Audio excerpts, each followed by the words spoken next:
కార్యకర్తలతో మాట్లాడేటప్పుడు కార్యకర్తగా మారిపోతాడు లోకేష్. పార్టీ బాగు, కార్యకర్త బాగు గురించి ప్రత్యేకించి మాట్లాడతాడు. ఓ రకంగా చెప్పాలంటే ఒక కుటుంబ సభ్యుడు మాట్లాడినట్టు మాట్లాడతాడు. నిన్న రాజమండ్రిలో ఆయన మాట్లాడిన తీరు అదే. ఎంత మంచి సినిమా అయినా అందులో చిన్న విలన్ ఉంటాడు. మనకే ఓ విలన్ ఉన్నాడు. ఆయనొస్తే అరెస్ట్ చేస్తారట. మన నాయకుడిని జైల్లో వేసి ఏం చేయగలిగారు? ఇప్పుడు ఆయన బెదిరింపులకు మనం భయపడాలా అంటూ జగన్ గురించి కామెంట్ ఇదంతా ఒక ఎత్తయితే జగన్‌తో ఎంత పోరాడానో పార్టీలో సంస్కరణలు తీసుకురావడానికి సొంత వాళ్ళతో కూడా అంతే పోరాడా. మారిన కాలానికి అనుగుణంగా మార్పులు తీసుకొస్తున్నాం. ఈ రోజుకి కూడా చంద్రబాబు నాయుడుతో పోరాడతా. కానీ ఆయన ఒక్కసారి నిర్ణయం తీసుకుంటే తల వంచి దాన్ని అమలు చేసే వ్యక్తిని నేనంటూ ఓ బాధ్యతాయుతమైన కొడుకుగా, బాధ్యతాయుతమైన పార్టీ కార్యకర్తగా, బాధ్యతాయుతమైన నాయకుడిగా చెప్పుకొచ్చారు. టీడీపీ కార్యకర్తలంతా కుటుంబ సభ్యులే.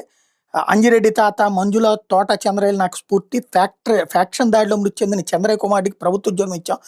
రాష్ట్రానికి చంద్రబాబు బ్రాండ్ కుప్పం, హిందూపురం నియోజకవర్గాలు తెలుగుదేశం పార్టీ కంచుకోట. ఇప్పుడు మంగళగిరి, రాజమండ్రి కంచుకోటగా చరిత్ర తిరగరాయాలి.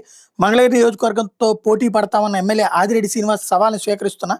కష్టకాలంలో ఆదిరెడ్డి కుటుంబం మాకు అండగా నిలిచింది. మేము కూడా వాళ్ళకి ఎల్లప్పుడూ అండగా ఉంటాం. వచ్చే 15 ఏళ్ల వరకు కూటమి కలిసికట్టుగానే పోటీ చేస్తుందంటూ స్పష్టం చేసుకొచ్చారు.